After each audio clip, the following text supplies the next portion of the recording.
4 Yankee injury news. Oh, my God. Here he is.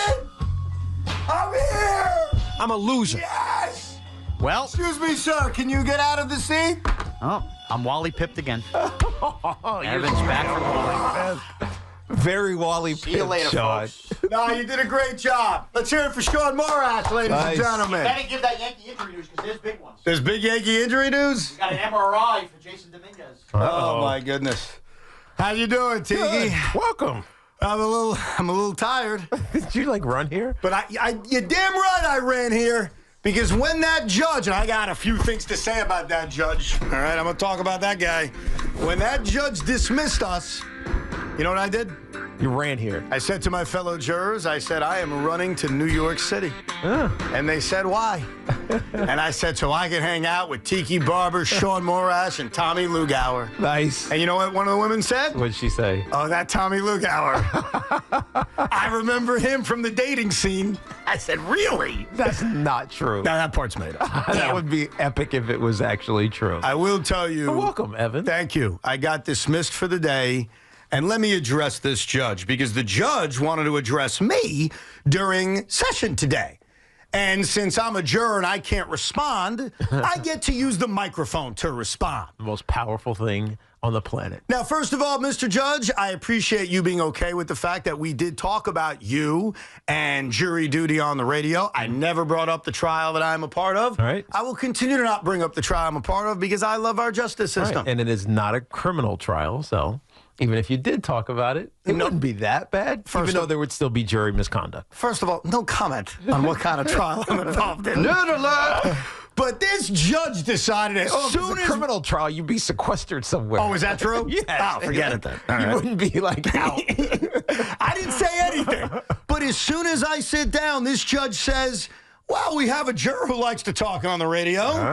And yes, I'm a Met fan juror. And yes, it's okay if I talk about how often they lose.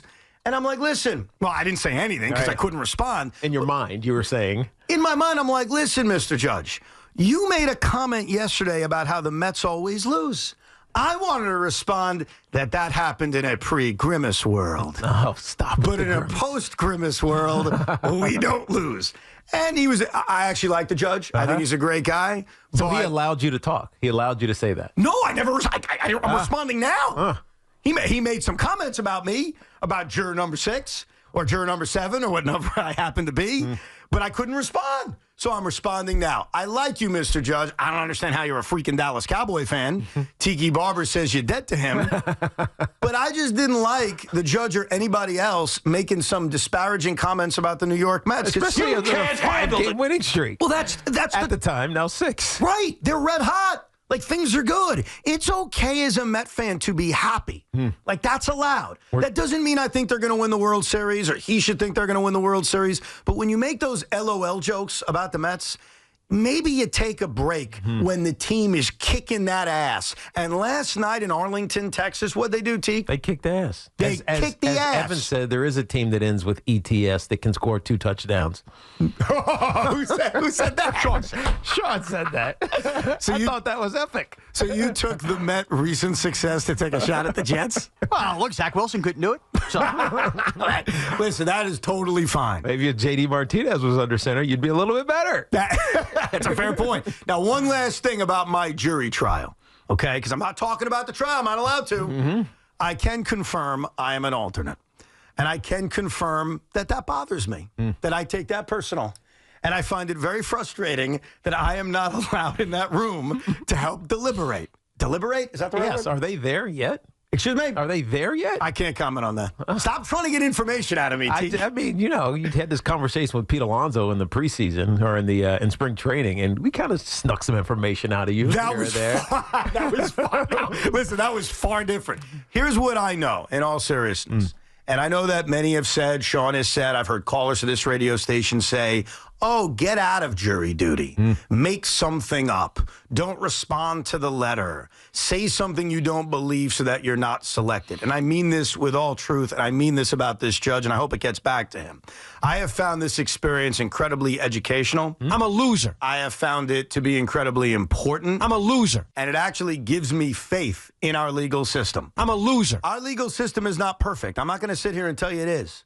But I have found this experience to be like amazing, like almost psychedelic, almost as if he's going to go back to school and get his legal degree and be a lawyer, or maybe a judge. I'm kind of thinking about it. Like that judge has so much power. Don't you have to be elected as a judge in New York? I don't know. I think for certain jobs you are, but I just want to hear objection, Your Honor, and I'm like sustained, bitches, or overruled, which still confuses me. Like, what does sustained or overruled even mean?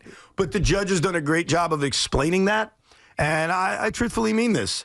It sucks that I've misworked, and I appreciate everything you've done, Sean, everything you've done, Tiki.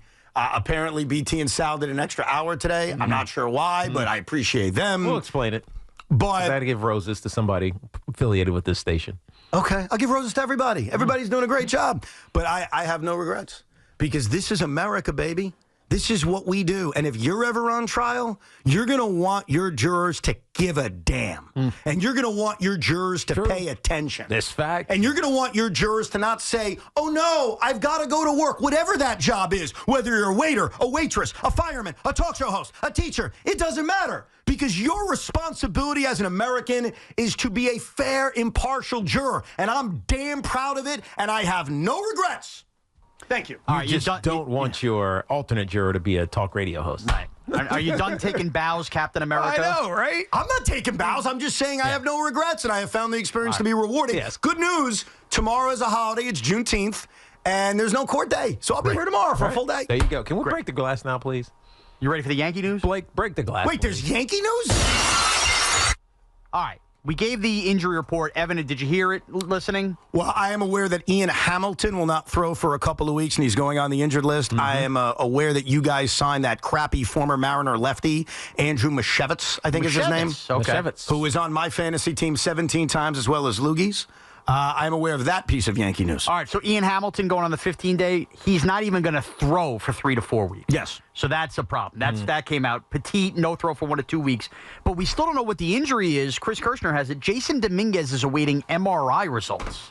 Wasn't it a oblique? What did they even say? Did they even say? He got put on a 7-day IL. We still don't know what it is, but he's awaiting MRI results. Well, it has to be something core-related. Because Wasn't it related to a check swing? Yes, it has to be. Yeah. Or it doesn't have to be. It could be anything. But they he never could have told broke us. his pinky. I don't know. But if you check swing, you're likely stopping. Like your muscles are trying to contract at the wrong moment. Right. And you strain something. I would think it's an oblique or an abdominal issue. Surprised they haven't said anything, especially if they're already sending him for an MRI. But that just puts a little damper on the idea that Jason Dominguez is going to be available at some point. Now, positive relief news, we've taken calls on what the Yankees could be looking at for at the deadline. The ghost that is Scott Efros is finally starting a rehab assignment tomorrow in Tampa. That could be a big addition. Which could be the version of the Yankees trade deadline acquisition. I know, I hate that cliche, but it's so true. Yeah, the Jason Dominguez thing stinks because we sat here, and we've all sat here for a long time talking about, hey, what happens when Dominguez comes back? And one of the easy solutions we all love to say on social media or on talk radio is stick someone at first base.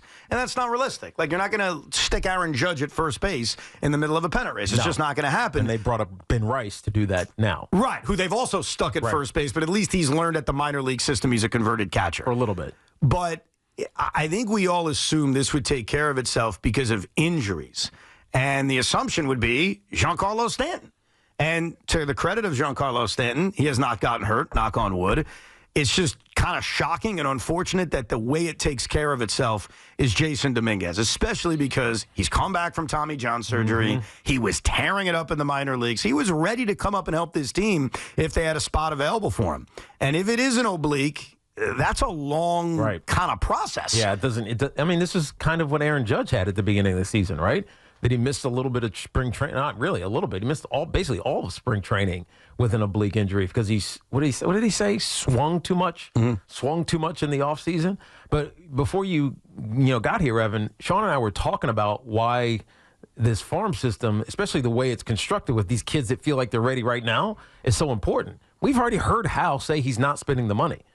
Right? And in so many words, he said it is unsustainable to keep buying and buying and buying and spending money. And so you almost need the Ben Rices of the world to work out. You need the Jason Dominguez's to work out. Volpe's already worked out. You need Peraza to get healthy so he can be an option here. Obviously, Cabrera's been up in the majors for a while now, so he's been worked out. Like, they need these young players because he's not going to spend the money. Yeah, but here's the good news. If you recall, and I think it was 3 years ago now, do you guys remember the trade deadline where the New York Yankees acquired Anthony Rizzo and Joey Gallo? And yes, I know Joey Gallo did not work out. But if you remember back to that trade deadline, what Brian Cashman did very meticulously was he acquired two guys and somehow managed to keep the Yankee payroll in check while acquiring those guys. Because sometimes that team trading a player away will pick up enough of the contract, especially if you give a better prospect back. Now, ideally, I have an owner who says, I don't want to give you the better prospect. I'll just pay whatever it costs. So I'm not arguing that this is ideal. What I would argue, slightly with you, Tiki, is that Brian Cashman has shown all of us that he can get creative. And if the Yankees need to add a first baseman or a second baseman or a bullpen arm, and I think the bullpen arm is clearly what they're going to need, they can do it in a creative way without actually picking up payroll. Right. What works out with this Rizzo injury, because, look, it sucks that the guy got hurt. I know I've ripped him a lot for the way he's played. I don't want to see the guy get hurt. But here's what's good, the blessing in disguise, if you will. I'm surprised the Yankees called up Ben Rice. I'd be honest with you. We had a caller about Ben Rice a week ago, and I said, I doubt it. He's just learned first base. He just got called up to AAA, and I gave you every reason why they wouldn't call him up, and I raised my hand. This is why I'm a jurist, because I'm honest. I raise... Excuse me? Alternate. I don't like you adding that. I don't like that. Hey. I mean, it's factual, but it just alternate. I was wrong. Right. The Yankees called up Ben Rice, but here's what's great, Teak. They have a month for this kid to play. Right, to figure it out. And if he is not a major leaguer, defensively, offensively, we'll see. They're going to run him out there every day. I've already done some research because I had some break time as a juror. Ben Rice was hitting lefties better than righties down in the minor leagues. Yeah. How about that? Well, now he is. What do you mean now he is? Because he wasn't before. Oh, really? Look at his you. splits were bad against look at you. lefties. And so we had callers say, hey, he'll be a platoon hitter, right? Whether it's DJ or whoever else you want to throw in there. But if he started to hit lefties, now it's going to be a different story when you're hitting major league lefties. Sure. As opposed to the minor lefties. But still, if he can hit lefties and he can actually play first base, maybe you, I don't know, luckily solved your problem. Well, and the truth is, he has to defensively be decent. Okay, that's all he's got to do, because if he hits enough, the simple solution is late in games, you have a defensive replacement. Right. Oswaldo comes in to play third, DJ moves to first base. So this is great. Like, you brought this up the other day about Francisco Alvarez, how the Mets called him up before the biggest series of the year on the final weekend of the year against Atlanta back in 2022. I think we said it at the time. Less than ideal. Yeah. Less than ideal to call up. Go grab a bat. A lot less than ideal. Right. Hey, go figure it out. What's really ideal is when you're in first place, granted in a very close pennant race. You're in first place. It's the middle of June, and you say, you know what? Here's your shot, kid. If you go out and perform, you could be our first baseman going into the real pennant race of this season. But if not, okay, well, not the end of the world. We'll go get somebody. The beauty of it for Ben Rice, because opportunities, look, they're not perfect. And this is not a perfect opportunity against a lesser opponent. This is an opportunity against the Orioles of all teams. If he performs, then we won't forget it.